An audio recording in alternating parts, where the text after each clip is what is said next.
지금 이 시기 주의와 관심을 기울여야 할 교통 이슈를 짚어드립니다. 브라보 교통 이슈.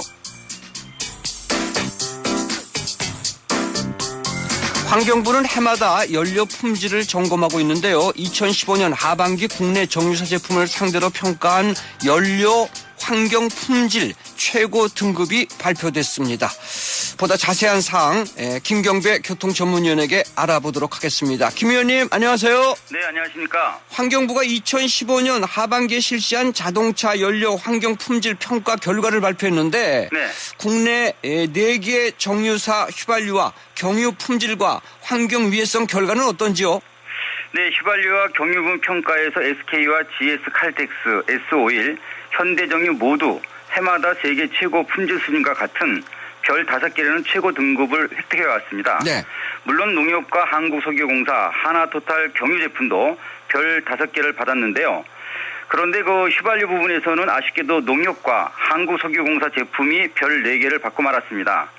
최고 등급을 못 받은 이유가 정제 시설과 기술에 있는지 아니면 유통 과정이 있는지는 아직 불분명한 상태가 됐습니다. 네, 환경부의 자동차 연료 품질 조사와 평가는 아무래도 성능보다는 환경 유해성에 집중이 될 텐데 이 제도는 어떤 법에 따르고 또 지역은 어떻게 되는지요? 네, 2002년부터 시작된 자동차 연료 환경 품질 등급 평가는요. 수도권 대기 환경 개선에 관한 특별법에 따른 건데요. 자동차 연료 제조나 공급하는 기업에게는 자율적인 환경 품질 개선 목적을, 그리고 소비자에게는 친환경 연료 구매 유도에 두고 있다고 합니다. 6개월 간격으로 수도권 지역 저유소와 주유소를 상대로 한 달에 1회 휘발유와 경유 시료를 각각 45건씩 채취해서 네. 연간 2차례의 등급을 산정한다고 하는데요.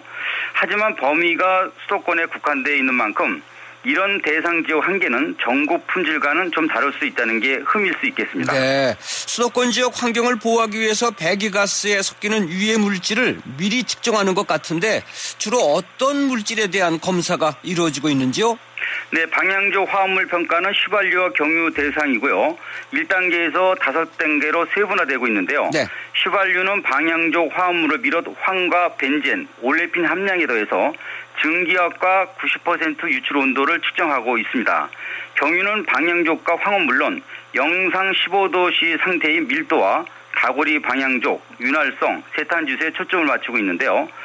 VOCs 배출을 확인하는 증기압 유출과 휘발성 유기 화합물은 GS 칼텍스가 별 3개로 가장 우수했고요. SK에너지와 현대오일뱅크 S-오일은 별 2개를 받았습니다. 경유의 방향족 화합물은 별 3개를 받은 정유사들과는 달리 불미스럽게도 S-오일이 별 2개를 받고 말았습니다. 네. 그 4대 정유사 제품은 세계 최고 1등급 낮은 농협과 한국석유공사, 하나토탈도 뭐 사실은 우수한 거죠? 그렇습니다. 그런데 알뜰 주유소 제품도 가격 차가 크지 않나요?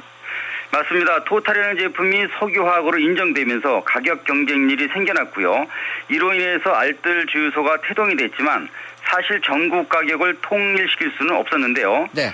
그런데 2012년부터 알뜰 주유소로 전환한 고속도로 주유소가 비장한 가구로 고질적 병폐를 해소를 했고요. 새로운 가격을 제시하는 고유 브랜드로 거듭났습니다.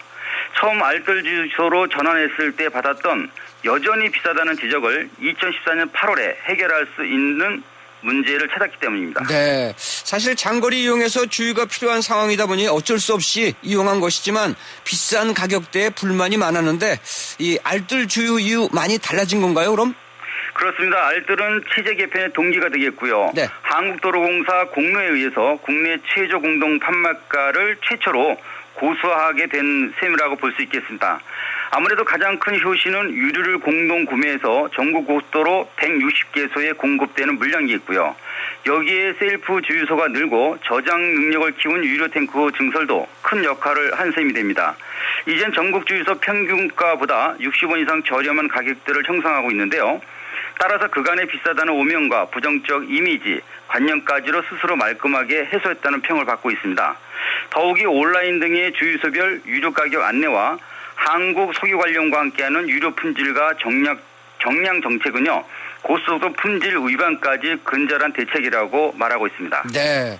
처음에는 공동구매 입찰을 못해 안타까워했는데 이젠 160개소 고속도로에서 사용하는 물량이다 보니 최하 가격대 구매가 가능한 이점도 크겠습니다. 그렇습니다. 초기에는 SK와 GS칼텍스, SOE를 비롯한 현대정유의 반발 속에서 출범한 알뜰 주유소도 어려움을 많이 겪었죠. 실제 그 리터당 전국 평균 휘발유 가격은 1,934원, 알뜰은 1,904원인데 고속도로 주유소는 34원이 더 비쌌고요. 경유 또한 리터당 전국 평균가가 1,730원, 알뜰 주유소는 1,901원인데 35원이 좀 더 비쌌으니까요. 네, 4대 정유사 입찰 배제로 삼성토탈의 신생 정유사 참여 등에 의한 최저가 구매와 저장 능력 확대에 더해서 셀프 주유소 전환이 이 성공 포인트겠네요? 그렇습니다. 변동유가 폭을 좁히는 저장고 확대와 셀프 주유소 운영도 효시가 됩니다. 105만 리터 저장력이 추가된 저장소 14개소 확대도 가격 안정 효과가 크겠고요. 게다가 셀프 주유소도 162개소에서 220기였는데요. 15개소가 합류하면서 280기로 늘어나서 인건비를 절약하는 데 한몫하고 있습니다. 이런 노력은 2014년부터 시작되면서 휘발유는 9원, 경유는 10원이 싼 주유소로 변모하기 시작했습니다. 네. 지금은 45.8원 정도 그 낮은 현단가를 보게 되면요. 연간 484억 원을 고속도로 이용객들에게 환원해주고 또 900만 톤 소요 물량을 1,056만 톤으로 높인 판매량은 가격에 민감한 화물차 운전자에게는 더 중요한 혜택을 주고 있다고 합니다. 네. 엊그제 백광서선 하행주유소의 휘발유 1리터 가격은 1,375원이고 경유는 1,104원으로 네. 고속도로에서 주유하는 운전자가 부쩍 늘고 있는 현실입니다. 네, 김경배 교통위원님 오늘 말씀 감사합니다. 네, 감사합니다. 네.